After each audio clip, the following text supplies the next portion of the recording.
What's polluting our water? An eco-mystery with Oko, the Superhero Otter.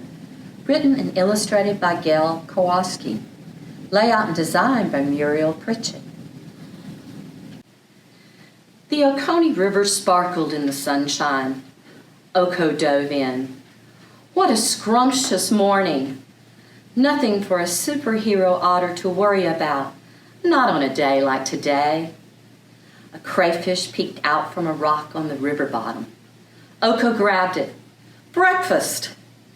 After his crunchy meal, he cleaned his whiskers, scrambled up the bank, and dried his fur. The river was Oko's patrol, and he was proud of his job. After all, water is essential for life. Oko made sure the river flowed clean and pure, and all the river creatures were safe and healthy. When he heard his ringtone, row, row, row your boat, Oko grabbed his waterproof phone. He gave his standard greeting. Oko's the name, clean water's my game. The caller ID read, Gil Bass. Gil was the principal of the School of Fish. Oko could barely hear Gil's voice. Oko, we have a problem, Gil wheezed. A serious problem. All the fish in my school are having trouble breathing. Can you come and help? I'm on it, Oko replied. He swam up the stream to Gil's school. Gil was right. This was serious. The teachers were coughing so much they could hardly explain their lessons. The nurse's office was jammed with sick fingerlings. Before Oko could begin his investigation, his phone began to play. Row, row, row your boat again. Oko's the name, clean water's my game, he answered. It was Bull Frog. Oko, we have a problem, Bull croaked. A serious problem. I've got an awful rash. I'm so itchy that I'm jumping out of my skin.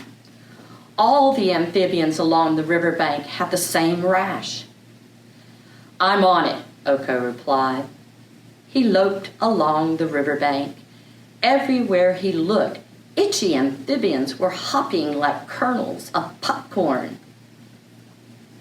What's going on? Oko asked Bull. It's the water, Bull said.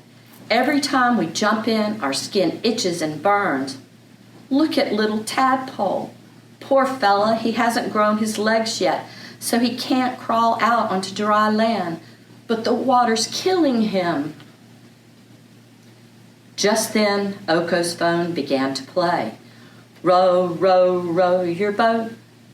Oko's the name, clean water's my game, he answered, but he didn't feel confident about his game anymore. It was Shelly Clam. Oko, we have a problem. She sounded weary. A serious problem. All the mollusks are so weak that we can't close our shells. We're in danger. We can't defend ourselves. I'm on it, Oko replied. I have a hunch that our archenemy, Polluting, is behind this. Oko turned off the ringer on his phone so he could concentrate. He decided to begin his investigation in the stream where Shelly and the mollusk lived. That's where Polluting probably entered the river.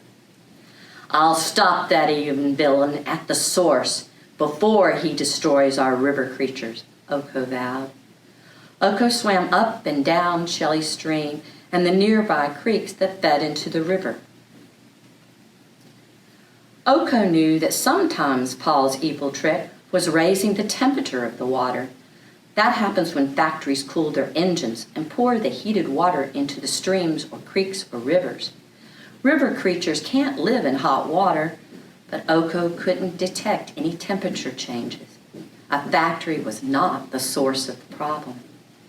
Sometimes Paul's evil trick was dumping silt from a road or building under construction. Sand and dirt slips into the river, clogs fish gills, and buries aquatic plants that river creatures eat. But Oko didn't find any broken silt fences, Construction was not the source of the problem. Sometimes Paul's evil trick was busting a sewer pipe. If raw sewage leaks into the water, it lowers the oxygen in the water and river creatures can't breathe. But Oco didn't find any damaged sewer pipes. Sewage was not the source of the problem. Clouds covered the sun and Oco was in a dark mood. He scrambled up the riverbank. How could he defeat pollution if he couldn't find the point where his enemy was entering the river? The fish and frogs and mollusks depend on him. Oco felt like a failure. It began to drizzle, but Oco didn't care. His river creatures were going to die if he couldn't put a stop to pollution's evil tricks. As the rain got heavier, storm drains released water into the river. Suddenly, Oco smelled something yucky. Was it detergent? Pesticide? Paint? Oco climbed up the bank into a subdivision. Hugh Mann was washing his car, which was parked in the street next to the storm drain. "Stop!" Oco yelled. Hugh shrugged. "My car is filthy. I have to wash it." Oco pointed to the storm drain. "See that soapy water that you're dumping into the storm drain? It's running into my river. My fish are getting sick. When you wash your car, do it on the grass so the soap can settle out there before the water reaches the storm drain." "I had no idea," Hugh said. "I'd better tell my neighbor Rosa about this." "Is Rosa washing her car too?" Oco asked. "No," Hugh said, "but she's spraying pesticide on her flowers. When she hoses off her sprayer, she dumps the contaminated water into the storm drain."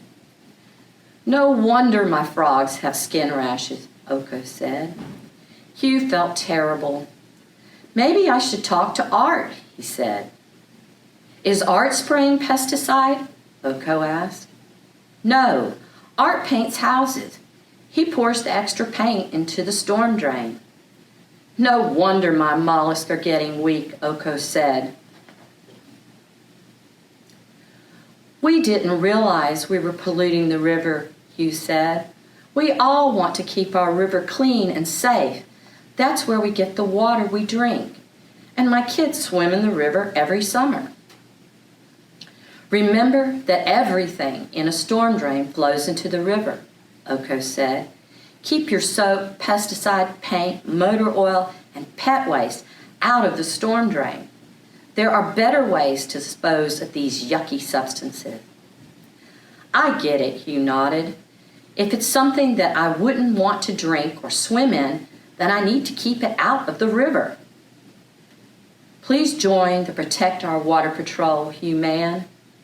Together we can win the fight against pollution. Thanks for listening to my adventures. As Oco the Superhero Otter, I hope you learned how you can help protect our water and will join me in our mission.